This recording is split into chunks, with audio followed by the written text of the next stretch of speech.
കൂട്ടായ്മകളൊക്കെ ലഹരി വിരുദ്ധ ബോധവൽക്കരണ ക്ലാസുകൾ നടത്തുക എന്നുള്ളത് ഒരു അലങ്കാരമായി മാറിയിരിക്കുകയാണ്. നമ്മൾ ഇതിൽ എത്രത്തോളം ആത്മാർത്ഥതയുള്ളവരാണ് എന്നാണ് ആദ്യം സ്വയം ചിന്തിക്കേണ്ടത്. എനിക്ക് തോന്നുന്നു ഇന്നിപ്പോൾ ഇത് ആഘോഷിക്കും, കുറച്ച് പ്രസംഗങ്ങൾ കേൾക്കും, അത് കഴിഞ്ഞ് നമ്മളിത് വിടും, വീട്ടിൽ. ഇവിടെ ലഹരി ഉപയോഗിക്കുന്നത് ഒരു രോഗമല്ല, രോഗലക്ഷണമാണ്. നമ്മൾ ഈ ലഹരിയുടെ ഉപയോഗം കുറയ്ക്കാൻ ശ്രമിക്കുന്നത് രോഗത്തെ അല്ല ചികിത്സിക്കുന്നത്, രോഗലക്ഷണത്തെയാണ്. ഈ ഒരു തിരിച്ചറിവാണ് നമുക്ക് ആദ്യം വേണ്ടത്. ആരും കഞ്ചാവിൻ്റെയോ മയക്കുമരുന്നിൻ്റെയോ അടിമകളായിട്ടൊന്നും ലോകത്ത് ജനിക്കുന്നില്ല. അവൻ ജീവിക്കുന്ന കുടുംബാന്തരീക്ഷം അല്ലെങ്കിൽ സാമൂഹിക സാഹചര്യങ്ങളൊക്കെ അവനെ ഒരു തരത്തിൽ മറ്റൊരു തരത്തിൽ ഇതിന് പ്രേരിപ്പിക്കുന്നു എന്നുള്ളതാണ്. ഇതിന് ധാരാളം ഘടകങ്ങളുണ്ട്. അതിലൊന്നാമത്തെ ലക്ഷ്യബോധം നഷ്ടപ്പെട്ടൊരു സമൂഹം വളർന്നു വരുന്നു എന്നുള്ളതാണ്. അവന്റെ മുന്നിൽ ഭാവി ഒരു ചോദ്യചിഹ്നമായി നിൽക്കുന്നു. ഈ രാജ്യത്ത് എത്ര വിദ്യാസമ്പന്നനാണെങ്കിലും ഒരു ജോലി കിട്ടുമെന്നോ ആ ജോലി കിട്ടിയാൽ അവന് ജീവിക്കാൻ ഉതകുന്ന ശമ്പളം കിട്ടുമെന്നോ ഉറപ്പുവരുത്താൻ കഴിയാത്തൊരു സാഹചര്യത്തിലാണ് നമ്മുടെ യുവജനങ്ങൾ ജീവിക്കുന്നത്. അപ്പൊ അങ്ങനെ വരുമ്പോൾ ഉണ്ടാകാവുന്ന ഒരു അസുരക്ഷിത ബോധം, ആ അസുരക്ഷിത ബോധത്തിൽ നിന്ന് അവനെ കൈപിടിച്ചുയർത്തേണ്ട ചുമതലയുള്ള സമൂഹം അതിനേക്കാൾ തകർന്ന സാംസ്കാരിക ജീർണതയിൽ ചെന്ന് നിൽക്കുകയാണ്. ഇവിടെ ആരെ ഉപദേശിക്കും, ആരെ നന്നാക്കും, അതാണ് ഇവിടുത്തെ പ്രശ്നം. നേരത്തെ അദ്ദേഹം സംസാരിച്ചപ്പോൾ പറഞ്ഞു, പ്രേമം സിനിമ കണ്ടത് അനുകരിക്കുന്ന സമൂഹം ക്യാമ്പസുകളിൽ വളർന്നു വരുന്നു. നമ്മൾ മൊത്തത്തിൽ ഞങ്ങളെ പോലെയുള്ളതൊക്കെ പ്രസംഗിക്കുമ്പോൾ പറയും കോളേജ് ക്യാമ്പസുകൾ അരാഷ്ട്രീയവൽക്കരിക്കപ്പെടുന്നു എന്നുള്ളത്. അതിന് 1000 കാര്യങ്ങളുണ്ട്. ഈ കാര്യങ്ങളൊക്കെ ശരിയാണ്. പക്ഷെ എനിക്ക് ഒരു ചോദ്യം ചോദിക്കാനുള്ളത്, ഈ കലാലയങ്ങളിലെ, അതായത് കേരളത്തിലെ എല്ലാ കലാലയങ്ങളിലും വിദ്യാർത്ഥി യൂണിയൻ ഭരിക്കുന്നത് ഏതെങ്കിലും രാഷ്ട്രീയ പാർട്ടിയുടെ സംഘടനകളുടെ കീഴിൽ പ്രവർത്തിക്കുന്ന വിദ്യാർത്ഥി സംഘടനകളാണ്. അപ്പൊ ഇവരുടെ കയ്യിൽ നിന്ന് വിട്ടുകൊണ്ട് യുവജനത എങ്ങോട്ട് പോകുന്നു? എന്തുകൊണ്ട് ഇവർക്ക് ഈ സമൂഹത്തിലെ വിദ്യാർത്ഥികളെ നിയന്ത്രിക്കാൻ പറ്റുന്നില്ല? അപ്പോൾ ഒന്നുകിൽ ഈ രാഷ്ട്രീയ നേതൃത്വം അരാഷ്ട്രീയത്തിലേക്ക് എത്തുന്നു, അല്ലെങ്കിൽ അരാഷ്ട്രീയവാദികളായ വിദ്യാർത്ഥികളെ നിയന്ത്രിക്കാനുള്ള കഴിവ് ഇവിടുത്തെ രാഷ്ട്രീയ നേതൃത്വത്തിന് നഷ്ടപ്പെട്ടിരിക്കുന്നു. ഇതാണ് നമ്മൾ മനസ്സിലാക്കേണ്ട കാര്യം. ഇത് എങ്ങനെ സംഭവിച്ചു എന്നുള്ളൊരു പ്രധാനപ്പെട്ട കാര്യമാണ്. അതിൽ ഒന്നാമത് ഞാൻ കുറ്റപ്പെടുത്തുന്നത് ക്യാമ്പസുകളിലെ രാഷ്ട്രീയം നിരോധിച്ചവരെയാണ്. കാരണം പ്രായമായിട്ടുള്ളവരുണ്ടെങ്കിൽ അറിയാം, ഇവരൊക്കെ കോളേജിൽ പഠിക്കുന്ന സമയത്ത് അല്ലെങ്കിൽ സ്കൂളിൽ പഠിക്കുന്ന സമയത്ത് എല്ലാ രാഷ്ട്രീയ കാര്യങ്ങളും ചർച്ച ചെയ്യപ്പെടുമായിരുന്നു. കോളേജുകളിൽ സാഹിത്യ സമാജങ്ങളുണ്ട്, വിദ്യാലയങ്ങളിൽ, കോളേജിൽ കുറച്ചും കൂടി ചർച്ചാവേദികളുണ്ട്. രാഷ്ട്രീയ, സാമൂഹിക, സാംസ്കാരിക രംഗത്തുണ്ടാകുന്ന എല്ലാ അപജയങ്ങളെക്കുറിച്ചും കൃത്യമായി പഠിക്കുകയും മനസ്സിലാക്കുകയും ചെയ്യുക. അവർ വിദ്യാർത്ഥികളുടെ സർഗശക്തി ഉപയോഗിച്ചിരുന്നത് ഇത്തരം ക്രിയാത്മകമായ പ്രവർത്തനങ്ങൾക്ക് വേണ്ടിയാണ്. ഇന്ന് ഈ രാഷ്ട്രീയം സംസാരിക്കാൻ പാടില്ല. അവിടെ രാഷ്ട്രീയം വോട്ട് ചെയ്യാൻ അധികാരമുള്ള കുട്ടികളാണെന്ന് കൂടി മനസ്സിലാക്കണം. പിന്നെ ഇവർക്ക് ചിന്തിക്കാവുന്ന, ഇവരുടെ സൈക്കിക് എനർജി ഉപയോഗിക്കാവുന്ന മാർഗം എന്താണ്? ആ മാർഗം എന്ന് പറയുന്നത് കള്ളനോട്ടിനെ പറ്റി പറയാം, വ്യഭിചാരത്തെ പറ്റി പറയാം, ബ്ലൂ ഫിലിമിനെ പറ്റി പറയാം, ലഹരിയെക്കുറിച്ച് പറയാം, മയക്കുമരുന്നിനെ കുറിച്ച് പറയാം. മറ്റൊന്നും ചർച്ച ചെയ്യാൻ പാടില്ല. അപ്പോൾ ഈ വിദ്യാർത്ഥികളുടെ സർഗശക്തി എങ്ങനെ ക്രിയാത്മകമായി ഉപയോഗിക്കണം എന്നാണ് ആദ്യം പഠിക്കേണ്ടത്. കോളേജുകളിൽ കളിക്കാൻ പിള്ളേരെ കിട്ടുന്നില്ല, ടീമിൽ ആളെ കിട്ടുന്നില്ല. വളരെ ഇപ്പം ഞാൻ ചോദിക്കട്ടെ, ഇപ്പം ഈ പണ്ടൊക്കെ ഈ ഗ്രാമപ്രദേശങ്ങളിൽ എന്തെങ്കിലും കളികളുണ്ടോ? വോളിബോളോ ബാസ്കറ്റ് ബോളോ ഉണ്ടാവില്ല, ഫുട്ബോളോ എന്തെങ്കിലും കളിക്കുന്ന ഒരു കുട്ടികളുടെ ഒരു കൂട്ടായ്മ കാണാം. ഇന്ന് എവിടെയൊക്കെ ഉണ്ട് ഇത്തരം കളികൾ നടക്കുന്നത്? ഈ നേരത്തെ ഇവരെന്ത് ചെയ്യുന്നു? ഇത് എന്തുകൊണ്ട് സംഭവിക്കുന്നു എന്നുള്ളൊരു തിരിച്ചറിവ് നമുക്ക് ആദ്യം വേണം. അതാണ് ഞാൻ ആദ്യം പറഞ്ഞത്, നമുക്ക് ഇത് ഒരു മുദ്രാവാക്യമായി മുഴക്കാം. മദ്യം വിഷമാണുണ്ണി എന്ന് പ്രാർത്ഥിക്കാം. പക്ഷേ നമ്മൾ എന്ത് ചെയ്യുന്നു? നമുക്കിതിൽ ആത്മാർത്ഥതയുണ്ട്. ഒരു സാധാരണ എല്ലാവരും പറയുന്നത് കുട്ടികളൊക്കെ ചീത്തയാവുന്നത് ഈ മൊബൈൽ ഫോൺ ഉപയോഗിച്ചിട്ട്. എന്നീ അടുത്ത കാലത്തൊരു ജോക്ക് ഞാൻ കണ്ടു. മൊബൈൽ ഫോൺ കേടായ അച്ഛനമ്മയും പറയും അത് പിള്ളേർ ഉപയോഗിച്ചിട്ടാണ്. അവൻ നാശായ പറയും അതും ഫേസ്ബുക്ക് ഈ മൊബൈൽ ഫോൺ ഉപയോഗിച്ചിട്ടാണ്. ഈ ഒരു ആറ്റിറ്റ്യൂഡ് നമുക്ക് ജീവിതത്തിൽ ഇരട്ടത്താപ്പ് നയം എന്ന് പറയുന്ന സാധനം അതാണ് നമ്മൾ വെച്ചുകൊണ്ടിരിക്കുന്നത്. നമുക്ക് സത്യത്തിൽ ആർക്കും ഇവിടെ ലഹരിയും മദ്യവും നിയന്ത്രിക്കണമെന്ന് ആഗ്രഹമില്ല. എക്സൈസുകാർക്ക് പോലും ഉണ്ടെന്ന് എനിക്ക് തോന്നുന്നില്ല. കാരണം അവരുടെ വലിയൊരു വരുമാന മാർഗ്ഗം അടഞ്ഞു പോകുന്നത് ഈ ബാറുകൾ കൂട്ടിയിടുന്നത്. അപ്പോൾ അവർക്കും പിന്നെ അദ്ദേഹം അതിനെക്കുറിച്ച് വിശദമായിട്ട് പറയും. അപ്പോൾ അതുകൊണ്ട് വളരെ പോസിറ്റീവായിട്ട് ഈ കാര്യത്തെപ്പറ്റി ചിന്തിക്കുകയും പഠിക്കുകയും ചെയ്യണമെങ്കിൽ ഇതല്ല രീതി. ഒരു വിമാനാപകടം ഉണ്ടാകുമ്പോൾ വിമാനം നിരോധിക്കുകയും തീവണ്ടി അപകടം ഉണ്ടാകുമ്പോൾ തീവണ്ടി നിരോധിക്കുകയും ചെയ്യുന്ന ഒരു മാനസിക ഭാവമല്ല ഇത്തരം കാര്യങ്ങൾ നമ്മൾ പുലർത്തേണ്ടത്. അല്ലാതെ ഫേസ്ബുക്ക് ഉപയോഗിച്ചുകൊണ്ട് അല്ലെങ്കിൽ മൊബൈൽ ഫോൺ ഉപയോഗിച്ചുകൊണ്ട് കുട്ടികൾ നാശമാവുന്നു എന്നുള്ളതുകൊണ്ട് അത് ഉപയോഗിക്കരുത് എന്ന് പഠിപ്പിക്കലല്ല വേണ്ടത്. ഇതൊക്കെ ആരോഗ്യകരമായിട്ട് ഉപയോഗിക്കാനുള്ള ഒരു നിലവാരത്തിലോട്ട് അവരുടെ ഭൗതികമായിട്ടുള്ള നിലവാരം ഉയർത്തുക എന്നുള്ളതാണ്. അത് നമ്മളാരും ചെയ്യാറില്ല. നമുക്കിത് പ്രസംഗവേദികളിൽ നിന്ന് കൃത്യമായിട്ട് പ്രസംഗിക്കാൻ പറ്റും. മദ്യം വിഷമാണ്, അത് ഉപയോഗിക്കരുത്, മയക്കുമരുന്ന് ഉപയോഗിക്കരുത്. എന്തിനും ഇത് ഉപയോഗിക്കുന്നു. ഞങ്ങൾ ഈ മയക്കുമരുന്നിനും മദ്യാസക്തിക്കും ചികിത്സിക്കുന്നവരാണ്. കഴിഞ്ഞ 10-40 വർഷമായിട്ട് മാനസികാരോഗ്യത്തിൽ പ്രവർത്തിക്കുന്ന ഒരാളാണ് ഞാൻ. പക്ഷേ നമ്മൾ ഇവരുടെ പ്രശ്നങ്ങളിലോട്ട് കടന്നു ചെല്ലുമ്പോൾ കാണുന്നത് ഒന്നുകിൽ തകർന്ന കുടുംബാന്തരീക്ഷം. കുടുംബാന്തരീക്ഷം തകരാൻ വേറെ ഒന്നും വേണ്ട. രാത്രി ഒരു വീട്ടിൽ ചെന്ന് നോക്കിയാൽ നമുക്കറിയാം ഈ ജാരസന്തതിയുടെ അച്ഛനെ അന്വേഷിച്ച് നടക്കുന്നത്, അവിഹിത ബന്ധം നടത്തുന്ന അമ്മമാര്, വ്യാജഗർഭം എങ്ങനെ ഒളിപ്പിക്കണമെന്ന് ആഗ്രഹിക്കുന്നവർ, ഇത് കാണുന്ന അച്ഛനും അമ്മയും, ഇത് കണ്ട് ആസ്വദിക്കുന്നവർ, ഇവരെ കണ്ടാണല്ലോ കുട്ടികൾ പഠിക്കുന്നത്. ഇവരോട് നിങ്ങൾക്ക് എന്ത് പറയാൻ പറ്റും? ഇന്നിപ്പോൾ ഇവിടെ പലരും ഇരിക്കുന്ന സ്പ്രിങ്ങിൻ്റെ മുകളിൽ 7 മണിയാകുമ്പോൾ ഈ സീരിയൽ ആരംഭിക്കൂടെ. നേരെ വീട്ടിൽ ചെന്നിട്ട് ആരുടെ അവിഹിത ഗർഭത്തിന് ഉത്തരവാദി ആരാന്ന് കണ്ടുപിടിക്കാനുള്ള വ്യഗ്രതയിൽ എൻ്റെ മുമ്പിലുള്ളവരിക്കുന്നത്.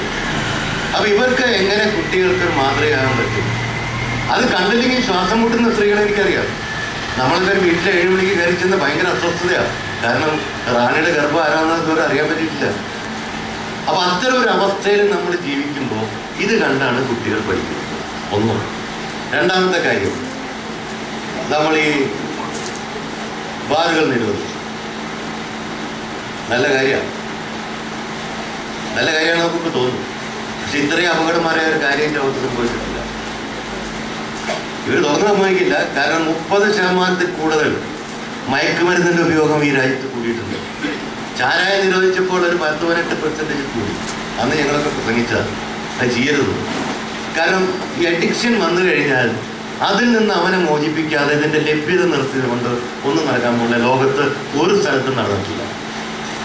ഞാനൊരു മാസം സൗദി അറേബ്യയിൽ താമസിച്ചു. അവിടെ മദ്യം ഉപയോഗിച്ച് കഴിഞ്ഞാൽ കൈവിട്ടു നിങ്ങളുടെ സ്ഥലം. പക്ഷെ അവിടെ ആർക്കും എപ്പോഴും ഈ സ്ഥാനം താമസിക്കുന്ന ഹോട്ടലിൽ കൊടുത്തത്.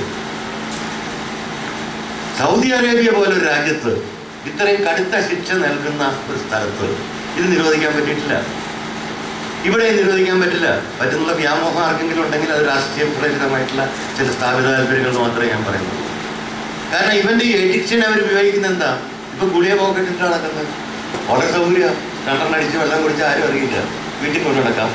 ഗ്ലാസ് അന്വേഷിക്കേണ്ട, സോഡ അന്വേഷിക്കേണ്ട, നാരകനീര് അന്വേഷിക്കേണ്ട, ഒന്നും വേണ്ട. അപ്പോൾ ഒരു പുതിയ സംസ്കാരത്തിലോ ലഹരി സംസ്കാരത്തിലോട്ട് നമ്മൾ നമ്മുടെ കുട്ടികളെ കൊണ്ടെത്തിച്ചു. ഇങ്ങനെ വരുമ്പോൾ അവർ പുത്തൻ വഴികൾ, ലഹരിയുടെ പുത്തൻ വഴികൾ തേടിക്കൊണ്ടിരിക്കും. അതിന് പകരം എന്തുകൊണ്ട് ഇവർ ലഹരി അന്വേഷിച്ചു പോകുന്നു എന്നുള്ളതിനെ പറ്റിയിട്ടുള്ള സമഗ്രമായ പഠനമാണ് ഈ രാജ്യത്ത് ആവശ്യം. അതാണ് നമുക്കില്ലാത്തത്. ഞാൻ ഈ നടപ്പാക്കുന്നവർക്ക് താല്പര്യമില്ല. ഞാൻ ജന്മം കൊണ്ട് ക്രിസ്ത്യാനിയാണ്, അതുകൊണ്ട് പറയാൻ കുഴപ്പമില്ലാന്നല്ലോ. ഞങ്ങളുടെ പിതാക്കന്മാർ പറയുന്നത് മദ്യം ഈ രാജ്യത്തെ പാടില്ലാണ്. വളരെ എളുപ്പമാണ്. കാരണം കേരളത്തിലെ ക്രിസ്ത്യാനികൾ മാത്രം പാപമോചനരായാൽ മതി. ബോംബെയിലും ഡൽഹിയിലും കൽക്കട്ടയിലും വത്തിക്കാനിൽ വരെ കള്ളു കുടിക്കാം. മാർപ്പാപ്പ മരിച്ച ദിവസമാണ് അവിടെ ഏറ്റവും കള്ളു വെച്ചത്. അപ്പോൾ അത് എന്തുകൊണ്ടുണ്ടാവുന്നു എന്നല്ലാതെ ഇവിടെ കള്ളഷാപ്പ് നിരോധിച്ചാൽ, ഞാൻ തലപ്പള്ളി താലൂക്കിലാണ്, എൻ്റെ വീട് കുന്നംകുളത്താണ്. അന്ന് തലപ്പള്ളി താലൂക്ക് എൻ്റെ ചെറുപ്പകാലത്ത് മദ്യനിരോധന മേഖലയായിരുന്നു. ആ താലൂക്കിനകത്ത് മദ്യഷാപ്പില്ല. പക്ഷെ എന്നും വൈകുന്നേരം ആകുമ്പോൾ സ്പെഷ്യൽ ട്രിപ്പ് ബസ് അടിക്കാൻ അതിൻ്റെ അപ്പുറത്തെ പോയിന്റിലോട്ട്. അവിടെ അത് കടന്നു കഴിഞ്ഞാൽ പിന്നെ നിറയെ മദ്യഷാപ്പുകളാണ്, കള്ള് ഷാപ്പുകളാണ്. അവിടെ പോയി മദ്യപിച്ച് തിരിച്ചു വരും. മദ്യം വയറ്റിലിടാൻ കുഴപ്പമില്ല, കൈ വെക്കാനോ കുഴപ്പമില്ല. അപ്പൊ ഇത് ഇങ്ങനെയല്ല നിരോധിക്കേണ്ടത്. എന്റെ പോയിന്റ് അതാണ്. കാരണം അപ്പൊ അത്ര ആത്മാർത്ഥമുണ്ടെങ്കിൽ പറഞ്ഞൂടെ, ഈ മദ്യപിക്കുന്ന ക്രിസ്ത്യാനികൾക്ക് ഉദാശ നൽകില്ല, അല്ലെങ്കിൽ മരണ ശുശ്രൂഷ നടത്തില്ല, കുമ്പസാരം നൽകില്ല എന്ന് പറഞ്ഞാൽ തീരാവുന്ന പ്രശ്നമല്ലേ ഉള്ളൂ. എന്റെ കുഞ്ഞാടുകളായി ഞങ്ങളൊന്നും മദ്യപിക്കില്ല. അത് പറയാൻ തയ്യാറില്ല. കാരണം എങ്ങനെ പറയും? 5000 ലിറ്റർ മദ്യം മാറ്റാനുള്ള ലൈസൻസ് മേടിച്ച് വെച്ചിട്ടാണ് കർദിനാൾ ഇരിക്കുന്നത്. കാരണം അത് വൈകിട്ട് പറയാം, അതിന് 18% 20% ആൽക്കഹോളുള്ളൂ. ബിയറിൽ എത്രയുണ്ട് സാറ്? 8 വരെ ബിയറിലുള്ളപ്പോൾ 18% വരെ മദ്യമുള്ള വീഞ്ഞിന്റെ 5000 ലിറ്ററിനുള്ള ഒരു അവകാശമാണ് വാറ്റാൻ, കഴിക്കാനല്ല, ഉള്ള അവകാശമാണ് കർദിനാൾ അർപ്പണയെ മേടിച്ചത്. ഞാൻ പറയും. അപ്പൊ ഇതൊക്കെ വെച്ചുകൊണ്ടിരുന്നു കഴിഞ്ഞാൽ ഈ ജനം ഇത് മനസ്സിലാക്കില്ല. ഈ ഇരട്ടത്താപ്പ് വരും. ഞാൻ പണ്ട് പറയുന്ന ഒരു കാര്യമുണ്ട്. പണ്ട് എറണാകുളത്തൊരു ക്യൂൻ മേരീസ് ബാർ എന്ന് പറഞ്ഞൊരു ബാറുണ്ടായിരുന്നു. അവരാപ്പുഴ ആർച്ച് ബിഷപ്പിന്റെ കെട്ടിടത്തിലായിരുന്നു. അതിന്റെ മുകളില് താഴെ ബാറാണ്, മുകളില് കന്യാമറിയാമിന്റെ ഒരു രൂപം വെച്ചിട്ടുണ്ട്. എറണാകുളത്തുകാർക്ക് 3 കുപ്പി, കോന്നിക്കരക്കാർക്ക് 5 കുപ്പി എന്ന് പറഞ്ഞ കൈയിങ്ങനെ പിടിച്ച് വെക്കുന്ന രൂപം. അതിന്റെ കീഴിലിരുന്നിട്ടാണ് മദ്യപാനം. ആ സാധനം അതിന്റെ വാടക മേടിച്ച് ഭണ്ഡാരത്തിലിട്ടുകൊണ്ടാണ് മദ്യപരി സംസ്ഥാനം നടത്തുന്നത്. ഇപ്പൊ ഇവിടെ കേരളത്തിൽ പണ്ട് വരുത്തുന്ന, ഞാൻ ക്രിസ്ത്യാനിയായതുകൊണ്ടാണ് തുറന്നു പറഞ്ഞിട്ട്, കോടിക്കണക്കിന് രൂപ ചെലവാക്കിയിട്ട് പള്ളികൾ പണിതിട്ടുണ്ട്. ഇതിൽ എത്ര മദ്യ വ്യവസായികളുടെ കാശുണ്ട് എന്ന് നിങ്ങൾ ആലോചിക്കുന്നു. ഇതിൽ പ്രതിപക്ഷം ഭരണപക്ഷം ഒന്നുമല്ല. ഈ അടുത്ത് ഒരു വലിയ അബ്കാരി മരിച്ചു എറണാകുളത്ത്, എൻ്റെ വീടിൻ്റെ അടുത്ത്. അന്ന് അദ്ദേഹത്തെ കാണാൻ ചീഫ് മിനിസ്റ്റർ മുതൽ പ്രതിപക്ഷ നേതാവ് വരെ സർവ്വ രാഷ്ട്രീയ പാർട്ടികളുടെയും എല്ലാ നേതാക്കന്മാരും ക്യൂ നിൽക്കുകയായിരുന്നു. കാരണം ഈ പണം കൊണ്ടാണ് ഇലക്ഷൻ നടക്കുന്നത് ഈ രാജ്യത്ത്. ഈ പണം കൊണ്ടാണ് സാമൂഹ്യ പ്രവർത്തനം നടക്കുന്നത്. ഈ പണം കൊണ്ടാണ് ഇവിടുത്തെ കൾച്ചറൽ ആക്ടിവിറ്റീസ് നടക്കുന്നത്. അപ്പൊ ഇതൊക്കെ പോയി കഴിഞ്ഞാൽ ഇവരിപ്പോൾ ഇനി അടുത്ത സെലക്ഷന് മുമ്പ് ഞാൻ നിങ്ങൾക്കൊരു കാര്യം പ്രവചിക്കാം. സുപ്രീം കോടതിയുടെ ജഡ്ജ്മെന്റ് വന്നാലും ശരി, വന്നില്ലെങ്കിലും ശരി, അടുത്ത ഇലക്ഷന് മുമ്പിൽ ഈ മദ്യ നയം തിരുത്തും. അല്ലെങ്കിൽ ഇവരാരും ചെയ്യാൻ പോണില്ല. കാരണം അത്ര ശക്തമാണ് ഈ ലോബി. ഈ ശക്തമായ ലോബിയുടെ പണം കൊണ്ടാണ് ഈ രാഷ്ട്രീയ പ്രവർത്തനം നടത്തുന്നത്. അല്ലെങ്കിൽ ഏതെങ്കിലും രാഷ്ട്രീയ പ്രവർത്തകർ വരട്ടെ, ഞങ്ങളുടെ പാർട്ടിക്ക് ഈ മദ്യ ലോബിയിൽ നിന്ന് ഞങ്ങൾ പണം വാങ്ങില്ല. ചങ്കുറ്റത്തോട് നെഞ്ചി കൈവച്ച് പറയാൻ പറ്റും. എത്ര രാഷ്ട്രീയ നേതാക്കളുണ്ട് ഈ രാജ്യത്ത്? ആരുണ്ടെന്ന് എനിക്ക് തോന്നുന്നില്ല. എത്ര മതപുരോഹിതന്മാരുണ്ട്? അവരൊക്കെ പോട്ടെ, രാഷ്ട്രീയക്കാരെ വിട്ടുകളാ. എത്ര മതപുരോഹിതന്മാരുണ്ട്? ഞങ്ങൾ രാഷ്ട്രീയ കള്ളഷാപ്പുടമകളുടെയും അബ്കാരികളുടെയും പണം ഉപയോഗിക്കില്ല, അത് ഉപയോഗിച്ചുകൊണ്ട് സംഘടനാ പ്രവർത്തനം നടത്തില്ല, അല്ലെങ്കിൽ മതപരമായ ആഘോഷങ്ങൾ നടത്തില്ല എന്ന് ചങ്കുറ്റത്തോടു കൂടി പറയാൻ കഴിയുന്ന എത്ര പേരുണ്ട്? അത് ആരും നമുക്കില്ല. കാരണം ഇത് ഒരു വശത്ത് നമ്മൾ കൈനീട്ടി കാശ് മേടിക്കുകയും മറുവശത്ത് നാട്ടുകാരെ ബോധ്യപ്പെടുത്താൻ വേണ്ടി മദ്യം ഉപയോഗിക്കുകയും ചെയ്യരുത് എന്ന് പറയുന്ന ഈ ഇരട്ടത്താപ്പ് നയം ആദ്യം സമൂഹം മാറ്റണം. അത് മാറ്റാതെ നിങ്ങൾക്ക് യുവതലമുറയെ ഉപദേശിക്കാനോ അവരെ നേർവഴിക്ക് നടത്താനുള്ള അവകാശമുണ്ടെന്ന് എനിക്ക് തോന്നുന്നില്ല. 24 മണിക്കൂറും സിഗരറ്റ് വലിച്ചുകൊണ്ടിരിക്കുന്ന ഒരു അച്ഛനും സിഗരറ്റ് വലി ആരോഗ്യത്തിന് ഹാനികരം എന്ന് പറയുന്ന പോലെയാണത്. സമൂഹം ഇത് പ്രോത്സാഹിപ്പിക്കുന്ന ഒരു സ്ഥലത്ത് അതേ സമയത്ത് തന്നെ ഇത് നിരോധിക്കണമെന്ന് മറുപടി കിട്ടുന്നു. ഇവിടുത്തെ 5 സ്റ്റാറുകാർക്ക് മദ്യപിക്കാം, കാരണം അത് പണക്കാരുടെ പരിപാടിയാണ്. പാവപ്പെട്ട മദ്യപിക്കുന്നു. ഇവിടെ ഉണ്ടായിട്ടുള്ള ഏറ്റവും വലിയ അപകടം നിങ്ങൾ തിരിച്ചറിയണം. വീടുകൾ ബാറുകളായി മാറിയിരിക്കുന്നു. എൻ്റെ സുഹൃത്തിൻ്റെ വീട്ടിൽ നിൽക്കുന്ന ജോലിക്കാർ പറഞ്ഞു, അവരെ വീട്ടിലുള്ളവരൊക്കെ മദ്യപാനികളാണ്. ഈ ബാറുകൾ നിർത്തിയപ്പോൾ അവരെന്തെങ്കിലും കുപ്പി മേടിച്ച് വ്യാജച്ചാരായം മേടിച്ചുകൊണ്ട് വീട്ടിൽ വരും. അവിടെ ഇരുന്ന് കൂട്ടുകൂടി മദ്യപിക്കും. ഇത് കണ്ടുകൊണ്ട് കുട്ടികൾ വളരും. ഈ മദ്യത്തിന്റെ കാശ് ഈ വ്യാജാരക്കാർക്ക് കൊടുക്കാതെ വരുമ്പോൾ അവരത് അവർ പിന്നെ പണം ഈടാക്കാൻ വരുന്നത് ഈ പാവപ്പെട്ട സ്ത്രീകളുടെ ശരീരത്തിൽ നിന്നാണ്. തകർന്ന ഒരു സാംസ്കാരിക ജീർണതയിലോട്ട് നമ്മുടെ സമൂഹം മാറിക്കൊണ്ടിരിക്കുന്നു. വീടുകൾ ബാറുകളാകുന്നു. ഈ ബാറുകളോട് അനുബന്ധിച്ച് കൂടുതൽ അക്രമ പ്രവർത്തനങ്ങൾ വരുന്നു. വ്യാജചാരായം കൊണ്ടു നടക്കുന്ന ഒരു വലിയ ലോബി രാജ്യത്ത് വരുന്നു. ഇവരിത് ഡിസ്ട്രിബ്യൂഷന് വേണ്ടി ശ്രമിക്കുന്നു. അവർ ക്രിമിനൽ ടെൻഡൻസീസ് ഉള്ളവരാണ്. ബാക്കി സമയം ക്രിമിനൽ ആക്ടിവിറ്റീസിൽ പോകുന്നു. ഇവിടെ കൂടുതൽ ഈ കുറ്റകൃത്യങ്ങൾ കൂടിയിട്ടുണ്ട്. അപ്പൊ ഇത് പ്രശ്നം എന്താണെന്ന് പഠിക്കാതെ ചികിത്സിക്കാൻ നടക്കുന്നതാണ് കാര്യം. മന്ത്രി പറയുന്നത് ഞാൻ കേട്ടു, ഇവിടെ പൊതുജന വികാരം മാനിച്ച്. ഏത് പൊതുജന വികാരം? ആരിവിടെ ഒരു പഠനം നടത്തിയിട്ടുണ്ട്? സുപ്രീം കോടതി ചോദിച്ചില്ല, നിങ്ങൾ എന്ത് പഠനം നടത്തിയിട്ടുണ്ട് ഇതിനെ കുറിച്ച്? ഒരു പഠനവുമില്ല. മന്ത്രി കസേരയിൽ ഇരുന്ന് ഉറക്കം തോന്നുമ്പോൾ കാണുന്ന സ്വപ്നമല്ലാതെ ഒരു പഠനവും ഈ രാജ്യത്ത് നടത്തിയിട്ടില്ല. അത് നടത്തിയെങ്കിൽ ഇതെല്ലാം രീതി ഈ മദ്യം ഉപയോഗിക്കാൻ, മയക്കുമരുന്ന് ഉപയോഗിക്കാൻ ഒരു വ്യക്തിയെ പ്രേരിപ്പിക്കുന്ന ഘടകങ്ങളെ കണ്ടെത്തിക്കൊണ്ട് അതിന് നിർമ്മാർജ്ജനം ചെയ്യുകയോ അതിൽ നിന്ന് മോചനം പ്രാപിക്കാൻ അവനെ സഹായിക്കുകയോ ചെയ്യാതെ ഇത്തരം പ്രവർത്തനം കൊണ്ടൊന്നൊരു കാര്യമുണ്ടെന്ന് വിശ്വസിക്കുന്ന ആളല്ലേ. ഇവിടെ ഇരിക്കുന്ന എല്ലാവർക്കും അറിയാം ഈ മദ്യത്തിന്റെ ദൂഷ്യവശങ്ങൾ, ലഹരിയുടെ ദൂഷ്യം. ആരും പറഞ്ഞു കൊടുക്കേണ്ട കാര്യമൊന്നുമില്ല, ഇല്ലാതെ ഞാൻ വിശ്വസിക്കുന്നുമില്ല. ഇതൊക്കെ എല്ലാവർക്കും അറിയാം. പിന്നെ എല്ലാവരും കൂടി ഇരുന്ന് കേൾക്കുമ്പോൾ ഒരു സുഖം. എൻ്റെ മക്കള് ഇത് ഉപയോഗിക്കരുത് എന്ന് ആഗ്രഹിക്കുന്ന മാതാപിതാക്കൾ അവിടെ ഇരിക്കുന്നത്. ഇതിൽ എത്ര പേര് മയക്കുമരുന്നിൽ നിന്നും മദ്യത്തിൽ നിന്നും മോചിതരായവരുണ്ട്? ഞാൻ കൈവക്കാൻ പറയുന്നില്ല. ആത്മാർത്ഥത്തോടു കൂടി ചിന്തിക്കുക, എത്ര പേരുണ്ട്? അവർ രഹസ്യമായി നടത്താം. മക്കൾ മാത്രം കുടിക്കാതിരുന്നാൽ മതി. ഇത് കണ്ടല്ലേ മക്കൾ പഠിക്കുന്നത്. അപ്പൊ കുടുംബാന്തരീക്ഷം, നമ്മളുടെ ജീവിതം, നമ്മുടെ പെരുമാറ്റമാണ് കുട്ടികളുടെ മാതൃക. ആ ജീവിതാന്തരീക്ഷത്തില് സന്തോഷകരമായ ഒരു കുടുംബ ജീവിതം സൃഷ്ടിച്ചെടുക്കാതെ ഇരുട്ടുകൊണ്ട് ഓട്ടടയ്ക്കുന്ന പരിപാടികൾ സർക്കാരും സാമൂഹ്യ സേവന സന്നദ്ധ സംഘടനകളും നിർത്തണം. കാരണം ഇതിന് കിട്ടുന്ന പണം ഉപയോഗിച്ചുകൊണ്ട് നടത്തുന്ന ആഘോഷങ്ങളും, ഇപ്പൊ കഴിഞ്ഞ ഓണാഘോഷം നടത്തി എത്ര അബ്കാരികളുടെ കാശ് ഇതിനകത്തുണ്ടെന്നറിയാം. ഞാൻ കൈപ്പിൽ കൊടുത്ത കാശിന്റെ കണക്കല്ല പറയുന്നത്, കോടതി പറയും. അതല്ലാതെ പിരിവെടുത്തിട്ട് ഇവരിൽ നിന്ന് ഭരിച്ച് ഈ ആഘോഷങ്ങൾക്ക് വേണ്ടി ചെലവാക്കുന്നു. പാവപ്പെട്ടവർ കാശ് കൊടുക്കും. ആരാണ് ഈ അബ്കാരികൾ? കാരണം എന്തെങ്കിലും ഇത് തുറന്നു കിട്ടുമല്ലോ എന്നുള്ളൊരു മോഹത്തിൽ. ഇല്ലാന്ന് പറയാൻ പറ്റില്ല. കാരണം ഞാനൊരിക്കൽ പറഞ്ഞു, ഈ ഒരു മീറ്റിംഗിൽ ഇതുപോലെ സംസാരിച്ച് പറഞ്ഞാണ്, എന്ന് ഇവിടുത്തെ അബ്കാരികൾ മുന്നോട്ട് വന്ന് ഈ കാര്യത്തിന് വേണ്ടി അവർ എത്ര രൂപ കൈക്കൂലി ആർക്കൊക്കെ കൊടുത്തിട്ടുണ്ടെന്ന് കൃത്യമായിട്ട് പറഞ്ഞാൽ അന്ന് ഈ രാജ്യത്തെ നിയമം മാറും.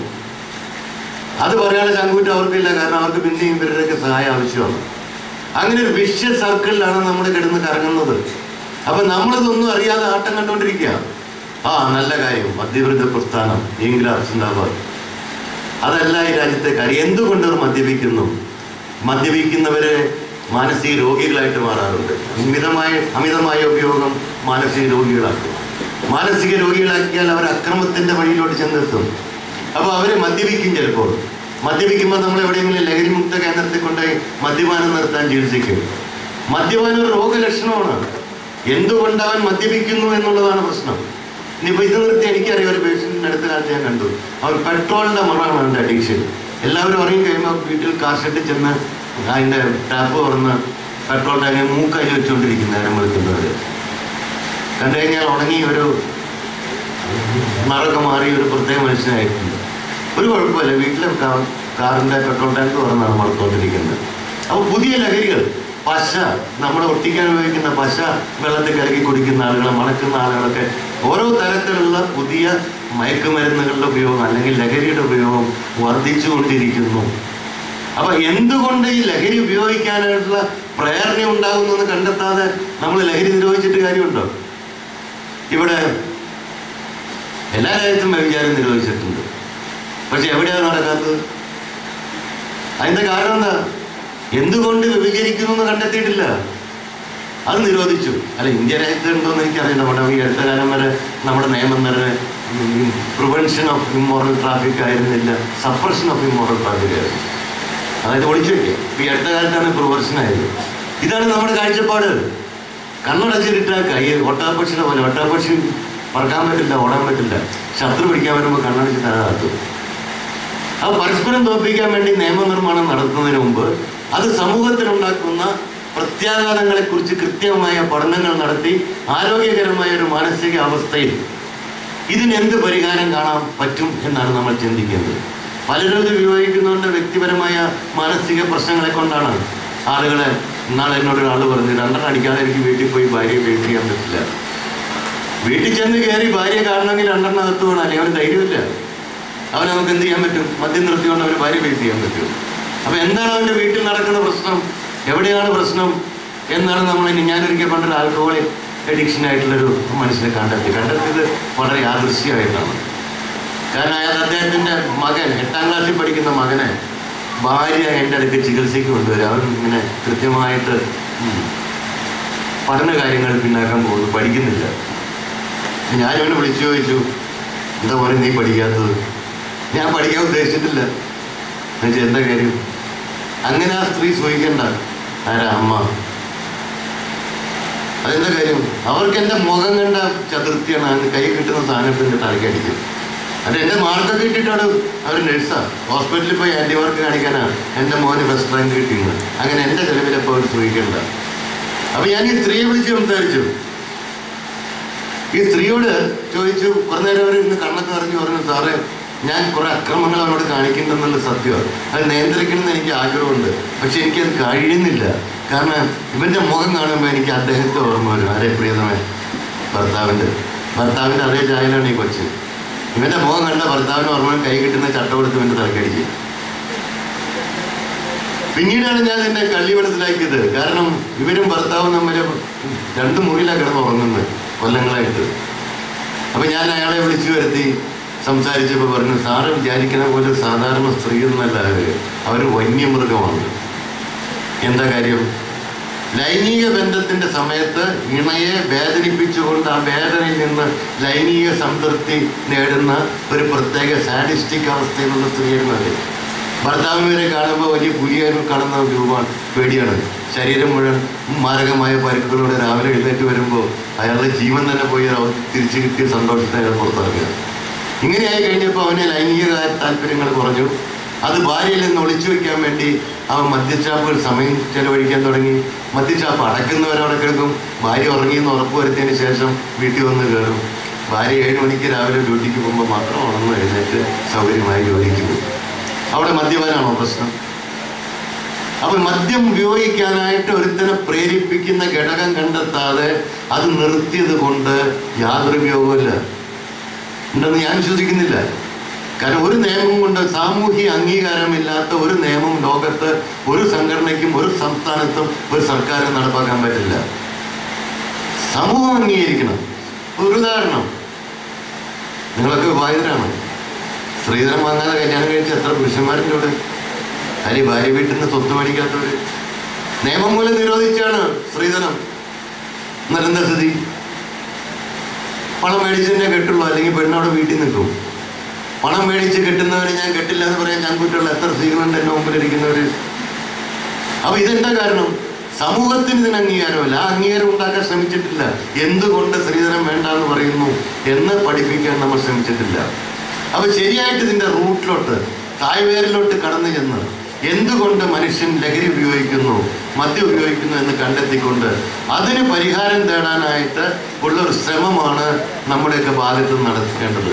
അതല്ലെങ്കിൽ ഒരു സാംസ്കാരിക ജീർണതയിലെ ചെന്ന് അവസാനിക്കുക. ഇതൊരു ഫാസിസത്തിന്റെ ഭാഗമാണ്, രാഷ്ട്രീയ ഫാസിസം. കാരണം ഈ ഫാസിസം നടപ്പാക്കിയ രാജ്യങ്ങളിലൊക്കെ നടന്നിട്ടുള്ള ഒരു സമാനമായ കാര്യങ്ങളുണ്ട്. 1, തകർന്ന സാമ്പത്തിക വ്യവസ്ഥിതി. 2, ജീർണിച്ച സാംസ്കാരിക അവസ്ഥ. 3, ലോകത്ത് എന്ത് നടന്നാലും ശരി, ഞാനും എൻ്റെ മക്കളും ഞായറാഴ്ചത്തെ സിനിമയുണ്ടെങ്കിൽ ജീവിതം ധന്യമായി എന്ന് ചിന്തിക്കുന്ന ഒരു സമൂഹം. ഈ ഒരു സമൂഹ പ്രക്രിയയിൽ നഷ്ടപ്പെടുന്നത് നമ്മുടെ കുട്ടികളാണ്. അവരുടെ ഭാവിയാണ്, അവരുടെ ജീവിതമാണ്. അവരെ നേർവഴിക്ക് നടത്തേണ്ട നമ്മൾ തകർന്നുകൊണ്ടിരിക്കുന്നു. ഞാൻ പേരെടുത്തൊന്നും പറയുന്നില്ല. സാംസ്കാരിക ജീർണതയ്ക്ക് 1000 എക്സാമ്പിളുകൾ ഈ രാജ്യത്തുണ്ട്. അതൊക്കെ നിങ്ങൾ ദിവസം പത്രം വായിക്കുന്നവരോട് ഞാൻ പറഞ്ഞു മനസ്സിലാക്കേണ്ട കാര്യമൊന്നുമില്ല. ഇന്നലെ ഒരാൾ ഭാര്യ ഒരു സ്ത്രീയെ ചാക്കി കെട്ടി വഴിയിൽ ഉപേക്ഷിച്ചു. ഒരു സ്ത്രീ സ്വന്തം മകളെ വെട്ടിക്കൊന്നിരിക്കുന്നു. ഇതൊക്കെ ഞാൻ നേരത്തെ പറഞ്ഞ ജീർണതയുടെ ഭാഗമാണ്. കൊല്ലരുതെന്ന് നിയമമുണ്ട്. വധശിക്ഷ നിർത്തലാക്കണം എന്ന് പറയുമ്പോൾ പലർക്കും വിഷമമാണ്. കാരണം എന്താണെന്നറിയോ? കൊല്ലരുതെന്ന് നിയമമുള്ളതുകൊണ്ടാണ്. ഇപ്പോൾ നിയമമുള്ളതുകൊണ്ടാണ്, ഈ വധശിക്ഷ കിട്ടുമെന്നുള്ള പേടി കൊണ്ടാണ് പലരും കൊലപാതകങ്ങൾ നടത്താത്തതെന്നാണ്. ഈ കൊലപാതകം നടത്തുന്ന 2-3 തരത്തിലുള്ള ആളുകളാണ്. ഒന്ന് സൈക്കോട്ടിക് എന്ന് പറയും, ഒരു സൈക്കോപ്പതിക് പേഴ്സണാലിറ്റി. അവിടെ ഇതിൻ്റെ ശിക്ഷ ആലോചിച്ചിട്ടൊന്നല്ല കൊല്ലുന്നത്. അപ്പം നിങ്ങൾ രാമൻ രാഘവൻ എന്ന് പറഞ്ഞ ഒരാളെ കേട്ട് കാണുമെന്ന് എനിക്കറിയാം. ബോംബെയിൽ അയാൾ 10-40 പേരെ കൊന്നൊരു മനുഷ്യനാണ്. അയാളെ അറസ്റ്റ് ചെയ്ത് ലോക്കപ്പിലാക്കിയപ്പോൾ അവർക്ക് മനസ്സിലായി ഇതൊരു മാനസിക രോഗിയാണ്. അങ്ങനെ പരിശോധിക്കാൻ ഡോക്ടർ മർഫാട്ടിയ ചെയർമാനായിട്ടൊരു കമ്മിറ്റി ഉണ്ട്. ആ കമ്മിറ്റിയുടെ ഒരു മെമ്പറായില്ലേ. ഈ രാമൻ രാഘവൻ പറയുന്നത്, അയാളിങ്ങനെ ഇരിക്കുമ്പോൾ അയാൾക്ക് സ്വർഗത്തിൽ നിന്ന് അശരീരി വരും. ആ അശരീരി എന്താണെന്ന് വെച്ചാൽ ഇന്ന ആളെ പോയി കൊല്ലണം, അയാൾ പോയി കൊല്ലും. അങ്ങനെ 100 പേരെ തേച്ചാൽ അയാൾക്ക് മോക്ഷം കിട്ടുന്നതാണ് ഈ അശരീരി അദ്ദേഹത്തോട് പറയുന്നത്. ഇതാണ് അയാൾ പറയുന്നതിൻ്റെ കാര്യം. ഇവിടെ നിയമം മൂലം നിരോധിക്കാൻ പറ്റും.